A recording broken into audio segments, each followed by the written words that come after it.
Welcome everybody, my name is Stu Seltzer and we are here to share a presentation on the basics of licensing here at the Licensing Expo. It's my honor again to share this presentation with you, and I am going to start by sharing a quick agenda of what we're going to cover today. We're going to talk about some of the theory of licensing, licensing out, talk about licensing in, talk about the numbers, watch where the money flows. We're going to talk about style guides and retail, legal, and we're going to end with a case study. A little background on myself. So I've been doing licensing now since 1991 when I was working at Yves Saint Laurent. Yves Saint Laurent, big global fashion company where we licensed the brand. I personally was working on these licensing deals, licensing the brand to Cartier to make our jewelry, Luxottica to make the eyewear, and on and on. We only had about 12 licensees globally. Each one was a big global deal, distribution in 60 plus countries, and so forth. I then had an opportunity to work at Warner Brothers and worked on the Batman brand, where we had 450 different licensing partners for Batman. Everything from toys, video games, trading cards, you name it. And then for the past 22 years, I've had my own agency here called Seltzer Licensing Group. We're based in New York City with an office also in LA and some affiliates around the world, and where we work on helping companies grow using licensing as a strategy. And what does that mean? You'll learn by the end of this seminar, you'll learn what that means. But bottom line, we help companies license in brands, license out their equities, and overall grow their company. All right, so let's jump right in, because the other thing that I'll share is that for the past 18 years, I've been teaching licensing, a brand licensing class at New York University. Just finished my 18th year there. It's a 3-credit undergrad class. We have a lot of marketing majors who take it, a lot of sports marketing majors, sports management majors, and many others. And in this presentation, you'll see a few slides from my NYU classes. In fact, this next slide is how I start my class every semester. This is how we start. They see this slide, which is, in my mind, explains why licensing works. So why does licensing work? And then we'll get into what is licensing, but why does it work? Well, licensing is really a function of marketing. And the goal of all marketing is to get your customer, to move them on up this marketing pyramid, they call it. Move them up to become your, first to try your product, and then to become your kind of uncommitted customers, and then you're committed, and then you're apostles, then you're loyalists. They are your best customers once they reach the top. Why is that? Because the brand affinity goes up. They really love your brand. And once they're at the top, and here's the key, is once they're at the top, they become, quote, fans of your brand.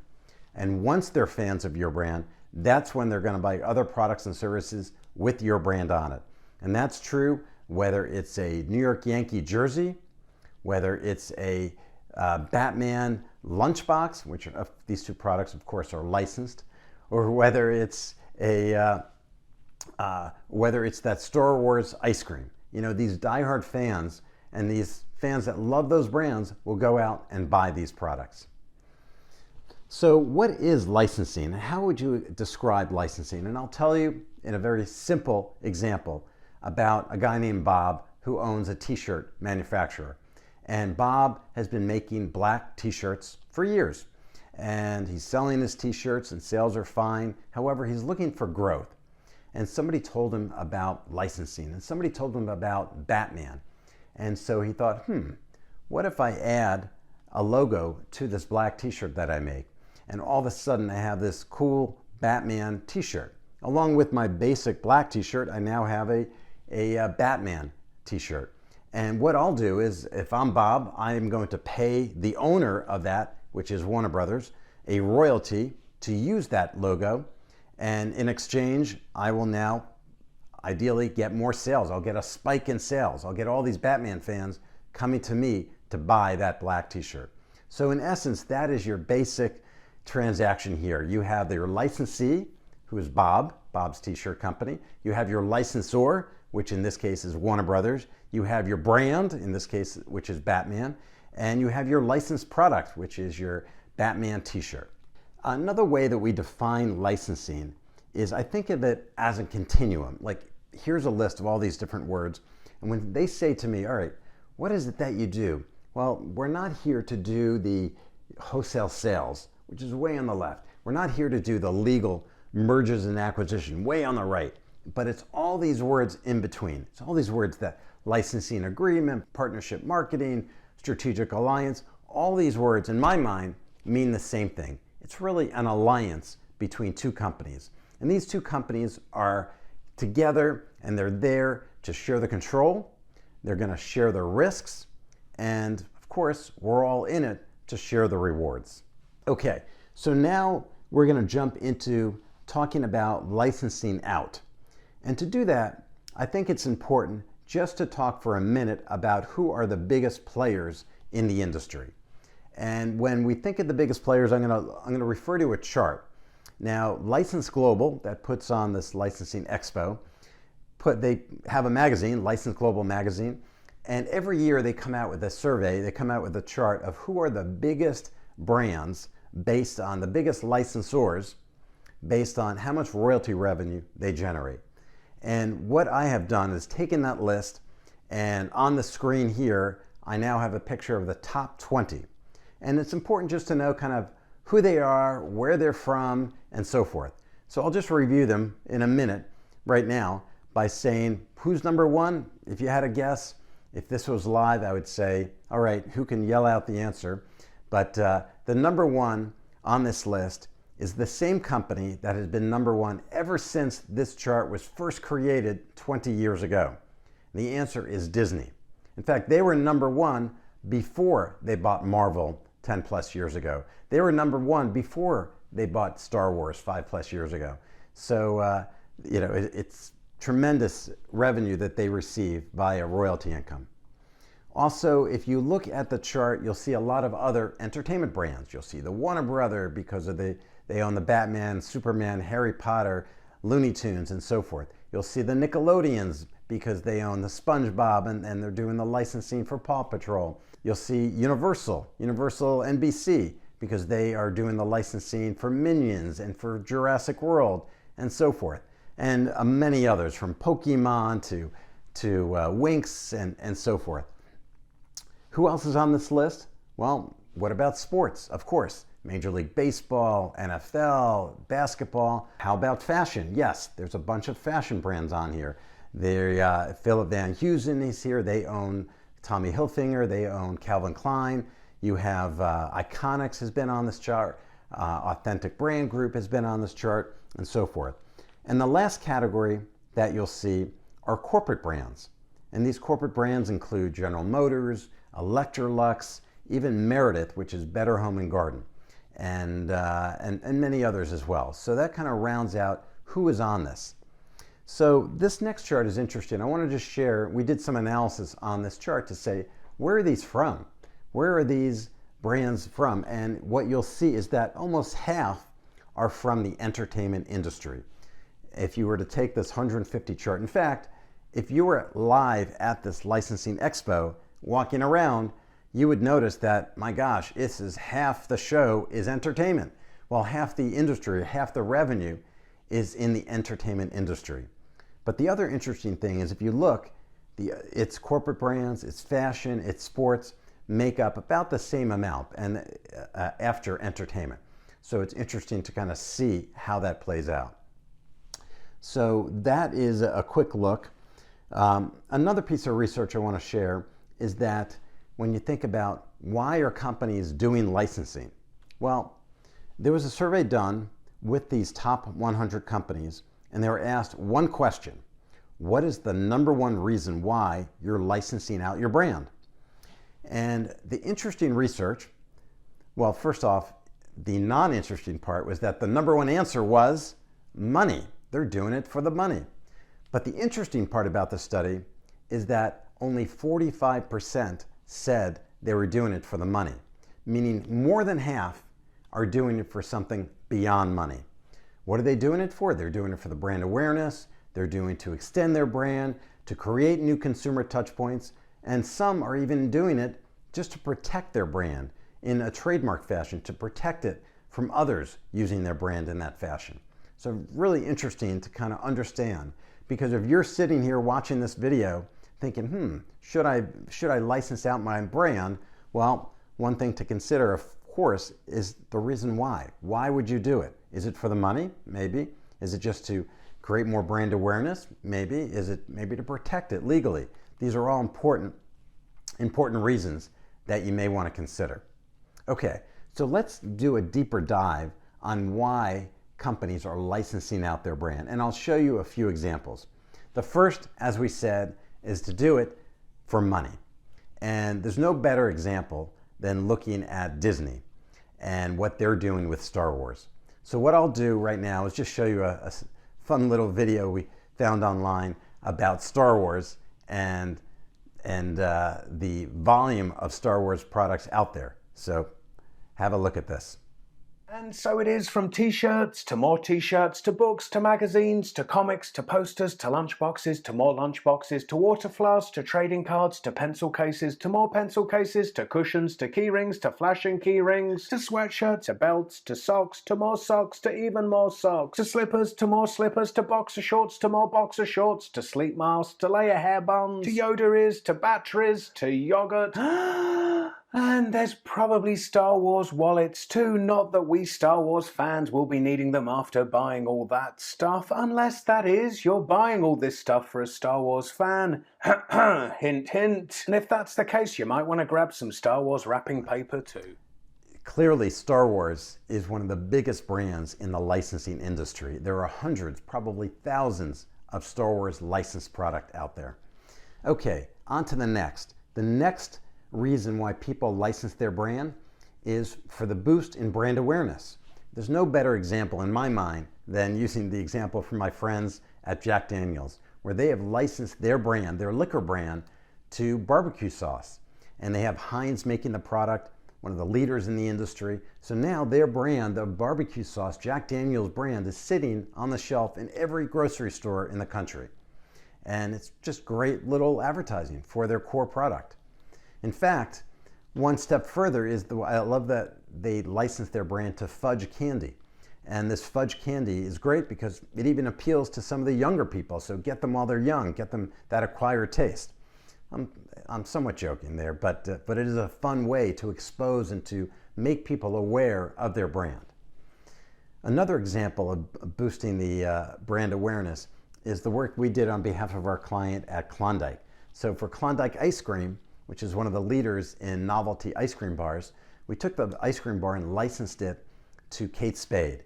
And Kate Spade made a beautiful handbag. They ran it as a limited edition, and they sold it in November and December.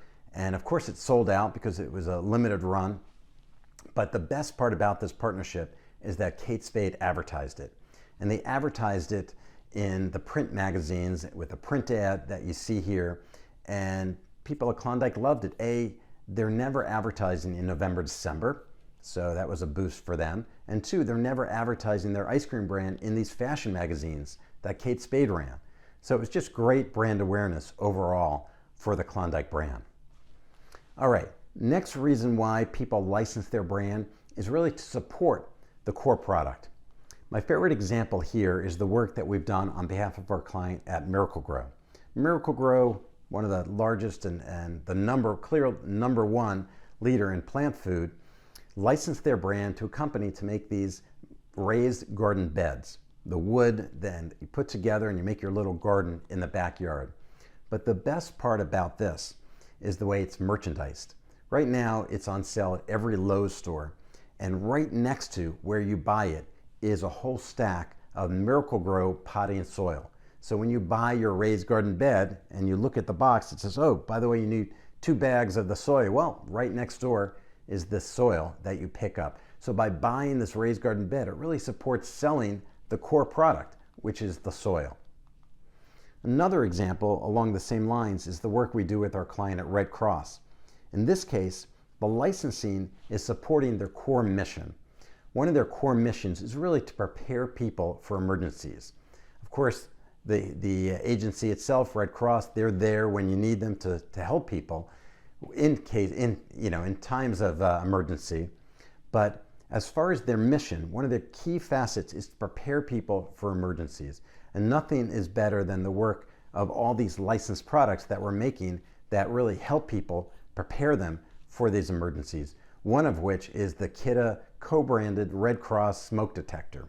We have a fire extinguisher, we have emergency lights, we have water filtration bottles. Again, all these products are there to support the core mission of the Red Cross, which is to prepare people for emergencies. The last example I'll share is around trademark protection. There are some companies that have used licensing as a way to protect their trademark.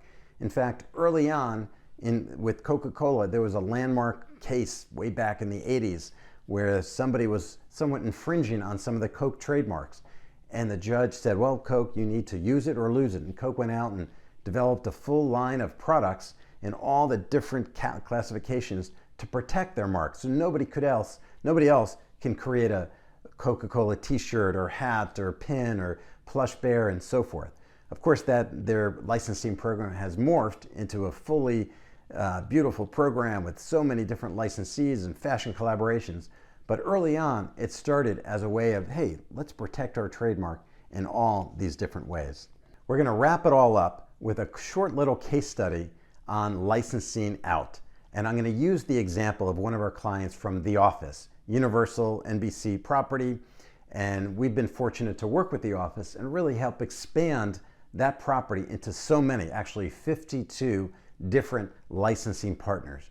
And what I'm going to do is just to show you some of them and some of our favorites, which include the ugly sweater, ugly Christmas sweater, the t-shirt, and this is just not a regular t-shirt, it's actually a t-shirt that was the #1 t-shirt at Target stores last September, beating out a lot of the superhero t-shirts and so forth. So just a lot of fun when you have a huge seller like that. Another example is some of the games we've done and bobbleheads with Funko. This next one is a fun one.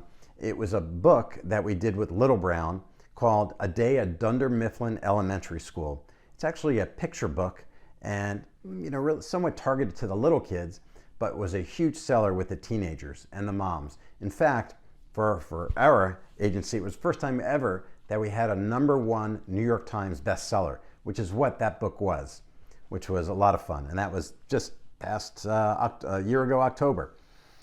We've done subscription boxes, we've done games, we've done socks and Lego type products, not Legos, but Lego type products. We've done boxer shorts, we've done fashion collaborations with Stance and PSD underwear. And I'll end with this one, which is copy paper. We've taken Dunder Mifflin as a brand, licensed it directly to Staples Quill, and they are actually selling tons of copy paper as if Dunder Mifflin was a real company. So that's just a quick example of some of the products that came from the Office TV show.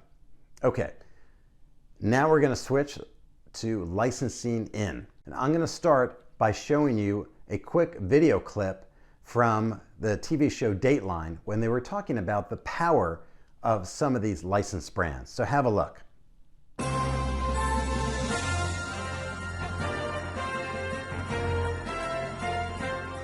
First, we asked 3- and 4-year-olds to choose between a cupcake with the American flag and one with a familiar cartoon character. This cupcake or this cupcake?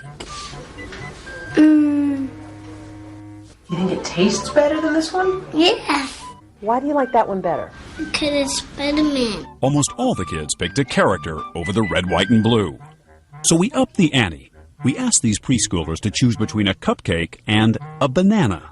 This time we recruited Scooby and Shrek to pitch the fruit.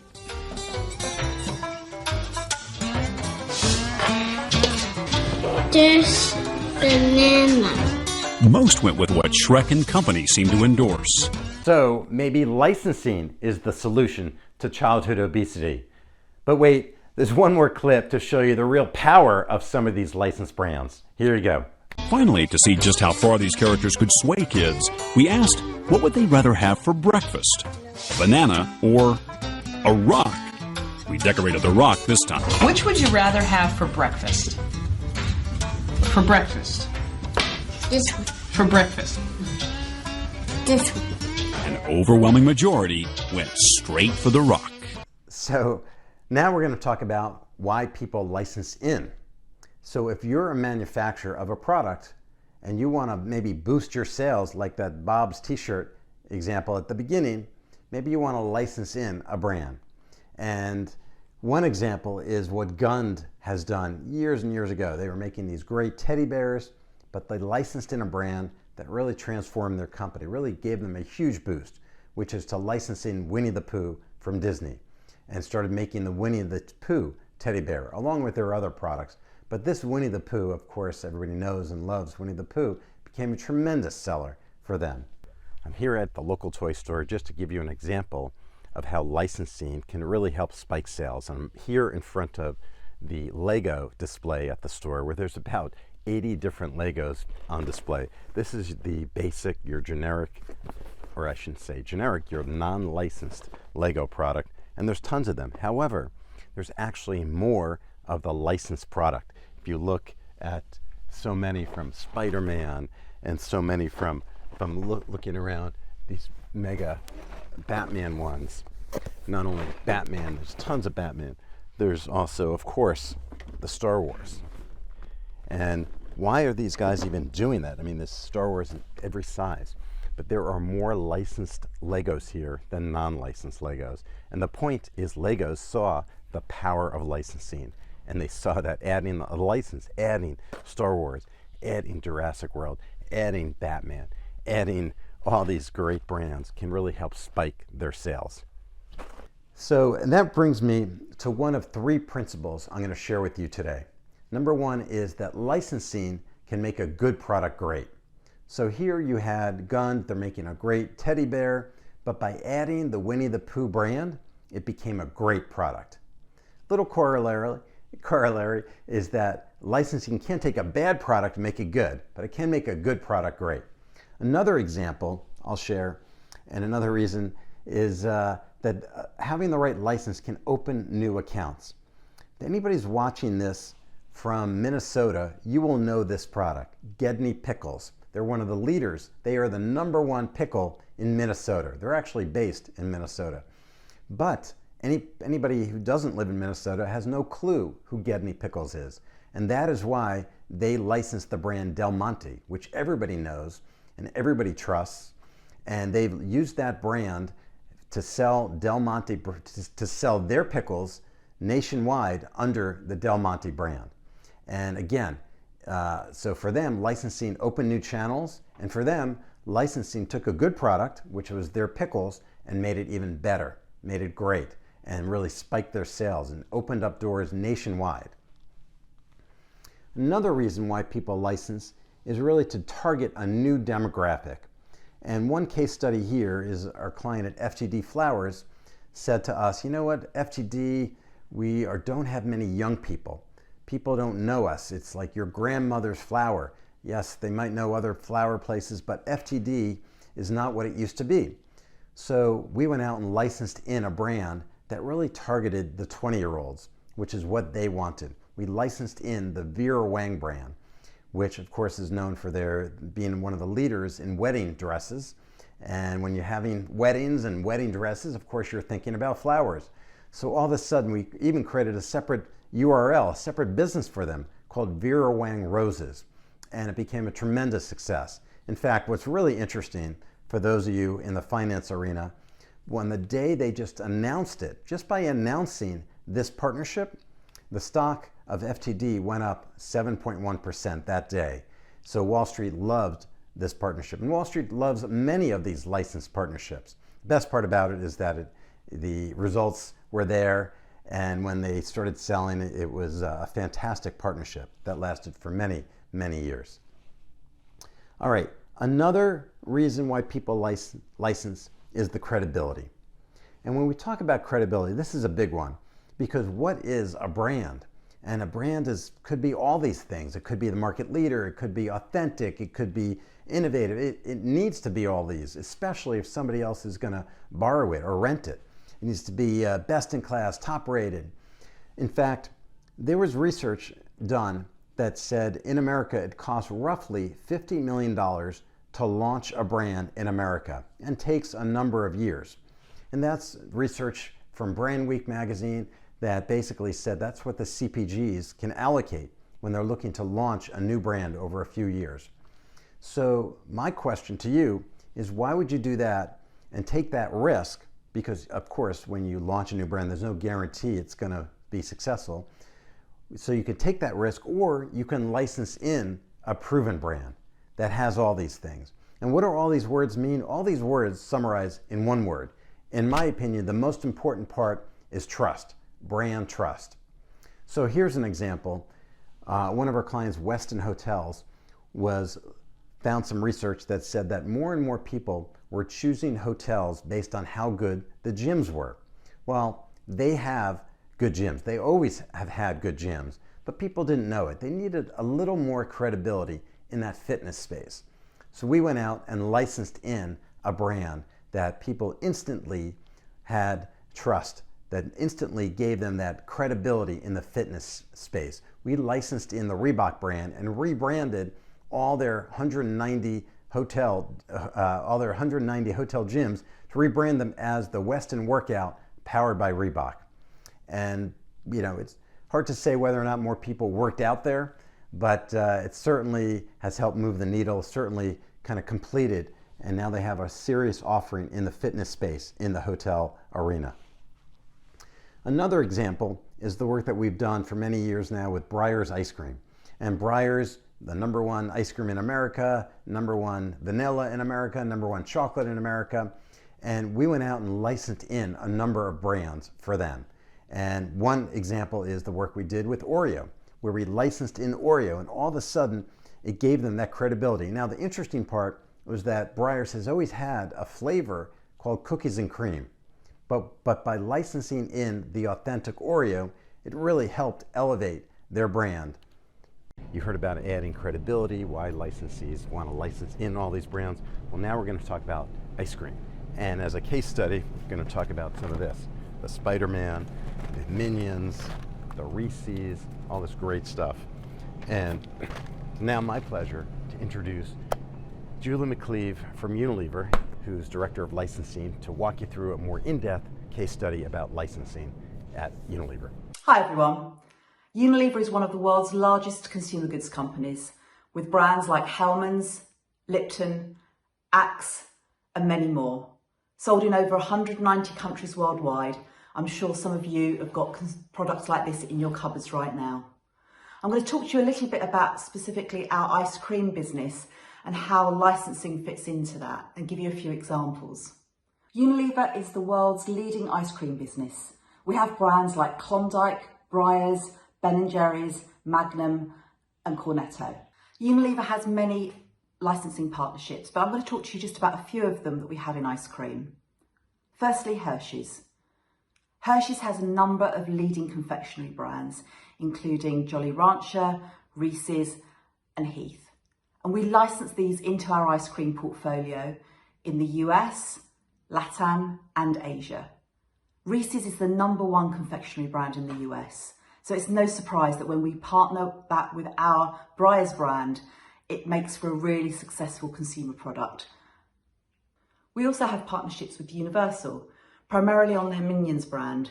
And again, that stretches across the US, LATAM, and Asia. With Nickelodeon, we work with them on Paw Patrol and SpongeBob in the US, but more recently we've developed a partnership with them with slime. Firstly starting in LATAM, but more recently we've extended that into Russia and Turkey, and there's more markets to come. Finally, Disney. A long-standing relationship again in the US and in many other markets, but more recently we've launched a big portfolio with them in Europe, and that's been very successful across both Frozen, Star Wars, and Spider-Man. Overall, licensing for us in ice cream is an important part of the portfolio. Finding the right partner with the right property, bringing that together with our innovation, we know that we can not only bring happiness to the consumer, but it helps to grow our business as well. Thank you, Julie. Unilever has been using licensing really to enhance sales, enhance credibility for many, many years. Some of the big examples are the way that they license in SpongeBob on this fun SpongeBob face piece. And this is one of the top selling products in the popsicle lineup using SpongeBob as the product. They also have one for Spider-Man. In fact, if you want to, you of course can buy this at any Good Humor truck and any ice cream truck, but you can now buy it in the grocery stores as they're packed in a box and take it home for a lot of fun. But they license many other brands as well. They're licensing Cinnabon right now for Breyers. They're licensing Star Wars. They're licensing the Minions, which is one of the popular brands, and many, many others. And you could see from these pictures of all the different licensed products that they have. And it enhances their credibility, enhances their sales, and has been just a great model for success. This is pretty interesting. This is a Hershey fully branded pudding. The interesting part is that it's a licensed product from Kraft Heinz. It is not made by Hershey. And for more information on that, I'm going to turn to the president of Hershey Licensing for a minute, Ernest Savo, to give a little commentary on what we're looking at here. Over to you, Ernie. Thanks, Stu. My name is Ernest Savo, president of the Hershey Licensing Company.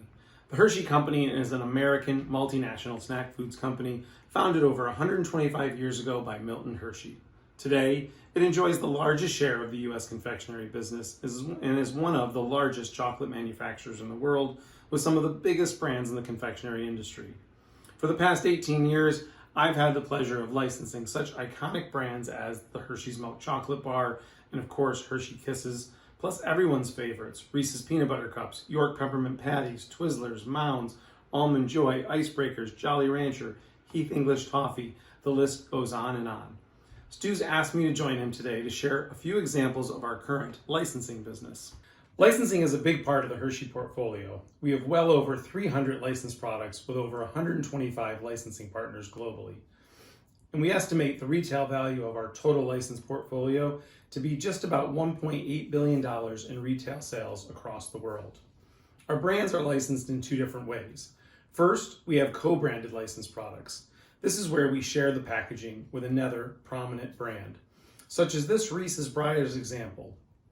Here, we've chosen the co-branded strategy in order to capitalize on the consumer trust and recognition of the Breyers brand and its dominance in the freezer door, which is the #1 tubbed ice cream brand in America. We're using the Reese's brand and its brand identity system to denote the product's flavor and its overall craveability for the consumer. Second, we have solo, or what I like to refer to as fully branded licensed products, such as the refrigerated dessert examples shown here. In solo branded items, we're looking to partner with a company that has an incredible product and manufacturing capability, but may not have that brand recognition to fully deliver the consumer proposition. In this case, given the strength and awareness of our brands, it makes more sense to fully utilize these trusted trademarks as a solo or a fully branded licensed product. Overall, there are many reasons why you may choose to have a solo or a co-branded licensed product.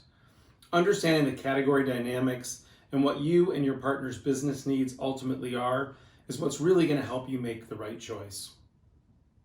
Thank you, and wishing you sweet success with all of your licensing ventures. Now, back to you, Stu. Thank you, Ernie.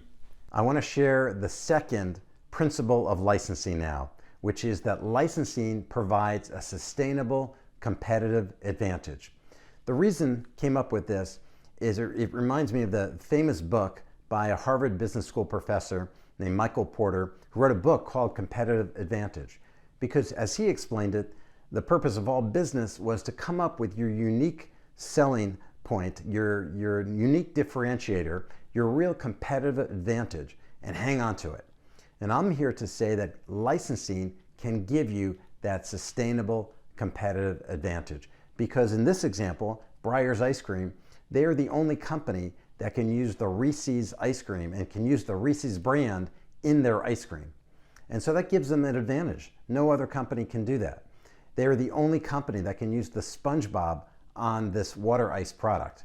So again, that gives them that competitive advantage. And that is a nice benefit versus all their competitors. Most of the examples I've shown you so far, they have the exclusive license for those categories. That gives them a real competitive advantage. I want to talk about risks for a minute. And of course, licensing can be risky. It could be risky for the licensees, for for the licensors, but they have different risks. They have different types of risk. I'm going to talk about 3 risks right now: inventory risk, financial risk, and brand risk. When I talk about inventory risk, I'm talking about that risk of having a warehouse filled with product.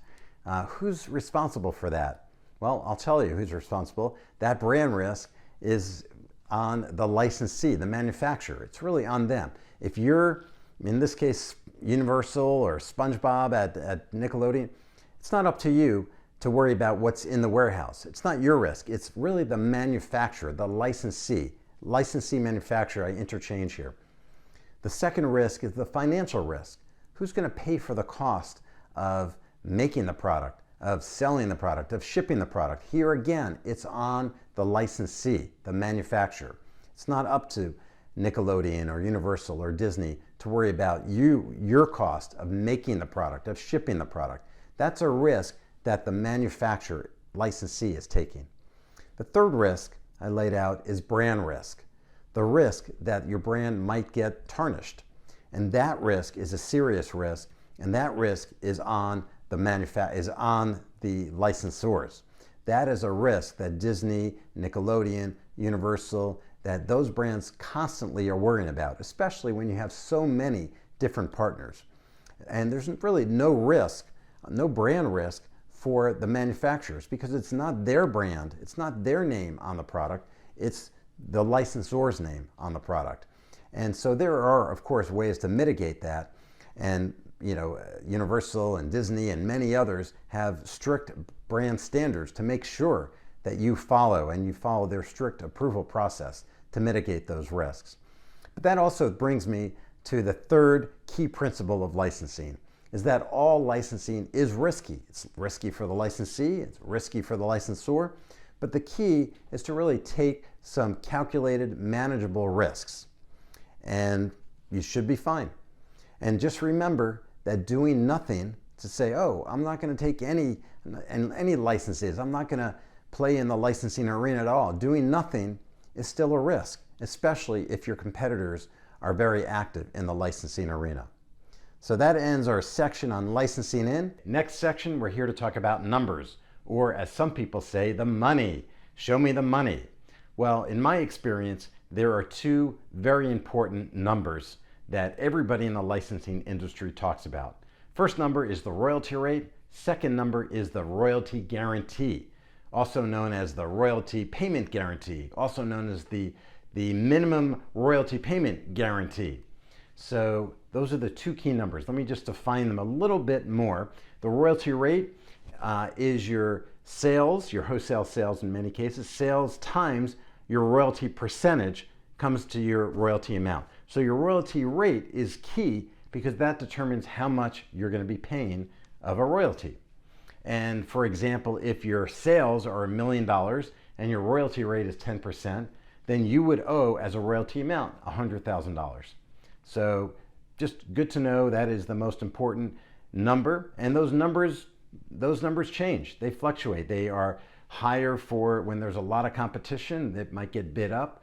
And I know Disney and Warner Brothers have rates as high as 15-16% on some of their t-shirts, while in the food arena, the rates are closer to 5% royalty. So royalty rate is the first key number that you really need to know about. Second number is the minimum royalty payment guarantee, also known as that minimum guarantee or payment guarantee, and on and on. And this is the amount that is the floor, the amount that you must pay when you're doing a deal, no matter if you sell 1 product or 1 million products, or for some reason you had an issue, you don't sell any products, you still need to pay this amount. Now, it's important to understand how people come up with this amount. That's one of the big mysteries. Like, how do you know what the minimum guarantee is? How do you know what we should propose as a minimum guarantee? Well, there is a formula that most people in the industry use, kind of an industry standard. And basically, the standard is to say they will take half of their projections and use that as the guarantee. So what that means is that if I expect, in my example, I expect to sell $1 million and the royalty rate is 10%, so that comes out to, I expect to pay you $100,000 if I meet my projection, then I would guarantee you half that, guarantee you $50,000, because I expect to pay you $100,000. So that is just kind of how we would calculate this minimum guarantee. The two key numbers as we go through this. All right, here's a little game for you at home watching. Here is the question. Who makes more money on the sale of one Dunder Mifflin t-shirt sold at Target stores? Is it Target stores? Is it XYZ, the maker of this t-shirt? Or is it NBC Universal, who is the brand owner, here the licensor? And here's a little look. If you see what some of the numbers are, here we're saying the retail price of the t-shirt is $10, the cost is $3, the wholesale price is $5. So who makes the most money? Well, the answer, almost a trick question, because typically in this example, the answer is always going to be the retailer. And the reason is, of course, they are at the end of that food chain. They are the one that is selling it to the consumer at that high price, but they are buying it, in this case, for $5, selling it for $10. So they're making $5 on this t-shirt. The t-shirt company here, XYZ T-shirt company, it cost them $3. We're saying that that cost includes the royalty, and they're selling it for $5, so they're making $2. Well, $2 is a lot less than $5. And what about NBC? Well, NBC, we're saying for this example, the royalty rate is 10%. It's 10% based on the wholesale price. Wholesale price is $5. So they are making 50 cents. 50 cents, that's a decent amount, especially if you realize that they have very little overhead against that 50 cents. So who makes the most money on the sale of one product or one licensed product? It's the retailer. But what's also interesting is that the licensor, in this case NBC, has very little overhead against that. They might be making the highest margin out of anybody on this list. So another point to keep in mind. So that is our number section for today. And again, keep in mind your royalty, your minimum guarantee, and so forth. All right, next section we're going to talk about is style guides. And people say, well, what is a style guide? What do we use it for? And so forth. So we've been fortunate. We're going to bring in an expert to answer that question. But I'm going to start with the basic to say, a lot of people say to me, why do you even need a style guide? How hard could it be to put the Batman logo on a basic t-shirt, or even the work we do with some of the corporate brands? How hard can it be? Well, I'm going to share with you a 10-second video that shows why just following basic instructions is not that simple. So here you go. And close your eyes and just fall down, okay? Don't worry. Okay, then Lauren's going to catch you. Close your eyes. Okay. Okay, it's called the trust fall. Okay, trust fall. Ready, set, go. I really like that one. All right. So to learn more about style guides, I'm going to now turn to a real expert, Powerstation Studios. They have done hundreds, well over 1,000 style guides, UK-based creative agency. And I'm going to go to Sharon Weisman, who runs their US operations here, to learn more about style guides. So Sharon, take it away. Hi, I'm Sharon Weisman, CEO of Powerstation Studios US. We have a way cooler headquarters in London. We're a full-service creative agency that meets brands at the corner of creativity and commercial. I've had my ear to the licensing ground for the past 15 years now, and get almost too excited when a brand is ready to commit and expand beyond its core to give an audience more opportunities to engage with it. If a brand wants to move into licensing, it's going to need a style guide, because essentially the assets within the style guide are a toolkit which enables third parties to leverage the brand creatively and commercially. Without assets, a brand doesn't have anything formal and agreed upon to license out. Here at Powerstation Studios, we truly believe in ensuring a style guide that continues the brand storytelling and connects not only visually, but emotionally with fans. Our unique creative process means that we immerse ourselves in the brand. We get very obsessed. So we understand who the fans are, how they connect with the brand, and where they dwell. Also, we're trend experts, taking into account consumer, retail, technology, fashion, and graphic trends.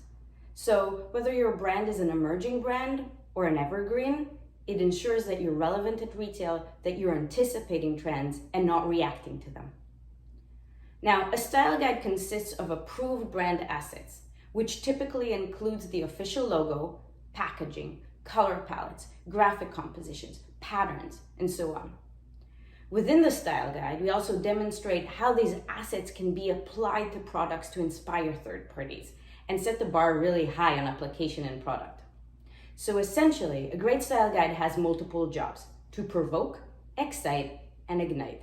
The difference between a mediocre style guide and an awesome style guide can literally be the difference between success or failure in licensing. A great style guides give the brand a point of difference and a competitive edge. Thank you. And now back to you, Stu. Thank you, Sharon. Next up, we're going to talk about retail. No licensing presentation would be complete without a discussion about retail and retailers. So first, because I'm in the US, I'm going to share with you a list of the top 10 US players, US retailers. And here's a look at them, and I want you to think, all right, who's who here? Who has that kind of annual income? Who has that many stores? Well, if you haven't guessed already, the number one on this list is Walmart, and a lot of other interesting numbers come up here. Amazon, 10 years ago, Amazon was not on this list as far as a top 10 retailer. But it's really amazing. A lot of people didn't know that Kroger's was as big as they are, as the number one grocer in America, or that Costco is a top 5 retailer in America, or that Home Depot is also such a tremendous retailer here in America. The other key point is that every single one of these retailers has a lot of licensed product. Here I am inside of Walmart, standing by one of the coveted t-shirt racks. And the goal of all the licensees and the licensors is to get your brand on apparel in Walmart. Why? Well, Walmart's the biggest retailer. You're going to have the biggest sales. You're going to have the most brand impressions. So that is a very worthy goal. With Walmart, it's really interesting. They treat it and they watch it every week. So getting your t-shirt at Walmart is not that simple, first off. And second off, once you get it there, the goal is to keep it there. And it has to be relevant because they check those sell-through numbers, those sales numbers every single week to see which ones they're going to expand, maybe go from 500 stores to 1,000 to 3,000 and so forth, or which one they might say, you know what, that's not selling well, we're going to discontinue that shirt. And then third is that to do so, the licensors, the brand owners, do a lot of the pre-selling, do a lot of the meeting with Walmart to actually, or we call it retail development, to make sure your brand is top of mind, to make sure the Walmart buyers know and understand and support your brand. So with that, we're going to now exit from Walmart and move on. There are two basic models in licensing. You have your traditional model, which we call licensing, where you have your licensee or manufacturer, and they license in the brand from a licensor, and then that licensee goes out and sells it to a retailer. Almost 3 people involved there. You have the retailer, licensee, and the licensor. And then you have this model called direct-to-retail license. And that cuts out the manufacturer, cuts out that licensee, or rather that licensee is the retailer. So there's only 2 parties involved, the retailer and the licensor, the brand owner. And we've seen a lot of this play out at a lot of these key retailers. One example, and one person who has really mastered this, has been Martha Stewart. And she has done this with so many different categories and so many different retailers, from her early days of doing a DTR at Kmart to then doing it at Macy's, and then doing her paints at Home Depot and so forth.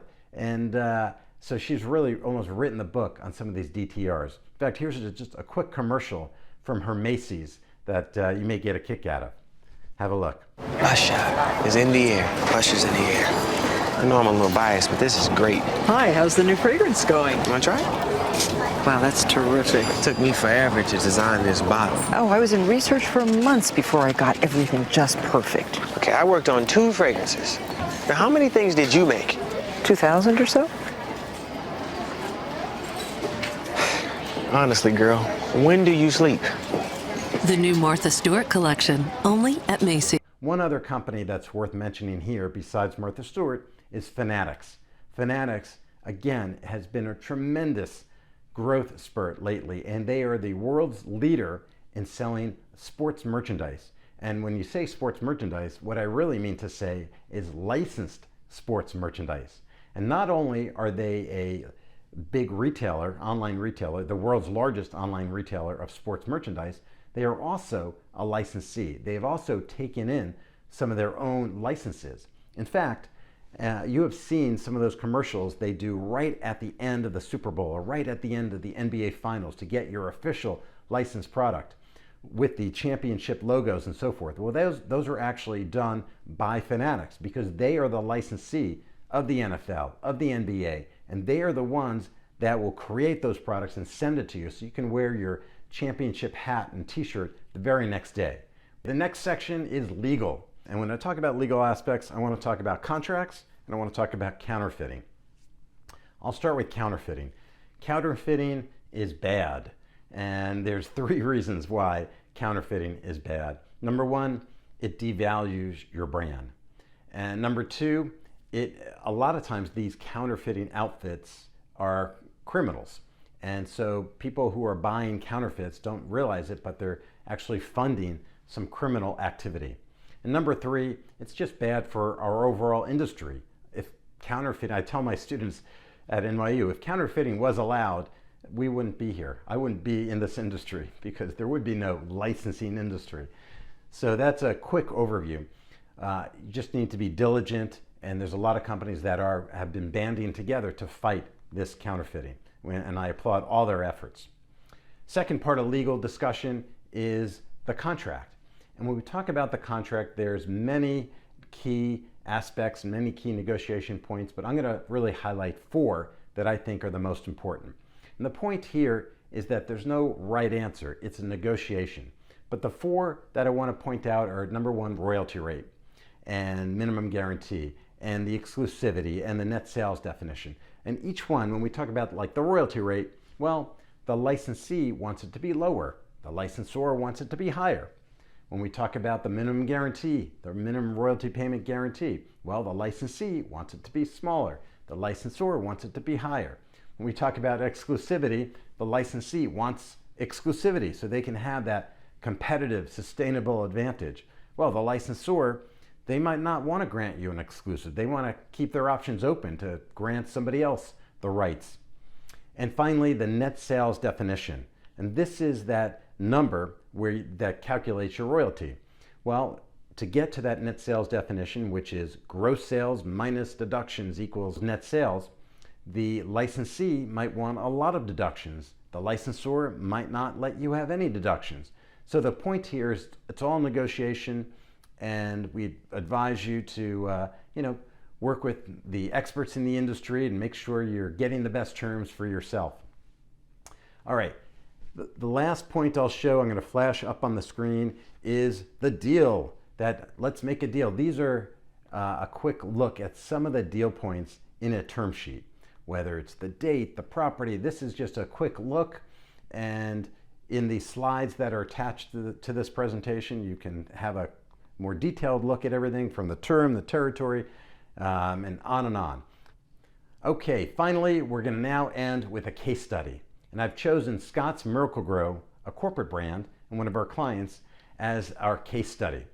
And we've been fortunate to be working with them for a number of years and have really seen their program grow. No pun intended there. So Scott's Miracle-Gro, they are the leading brand in lawn and garden, primarily because of all their fertilizers and plant foods and so forth. So what we did for them at first was to write what we call a strategic licensing plan that answers 2 key questions. Number 1, it answers where can my brand extend? What categories and what products? Number 2 is how much revenue should you expect from these licensing ventures?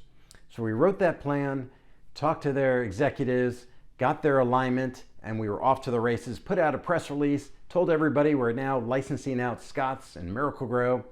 And the first proposal we got was from a friend of ours, was this. So did we do this deal? The answer is no. This was actually not part of the strategic licensing plan. We had a very thorough, very detailed plan, and doing boxer shorts was not part of it. And it reminds me of a quote from one of my favorite marketing professors, which is Philip Kotler from Northwestern, who says it's more important to do what's strategically right than what's immediately profitable. And that's the case here. It was not on strategy, and so this deal was not done. So what about this product? A bamboo stick. Would do you think we should do that? Now, bamboo sticks, you use it for growing tomatoes and so forth. And the answer here is yes. And it's become a very big, lucrative program. And the reason is when it looks like this, in this type of POP display. And when it looks like this, which is at all Lowe's right now, or it's also at all Walmarts right now.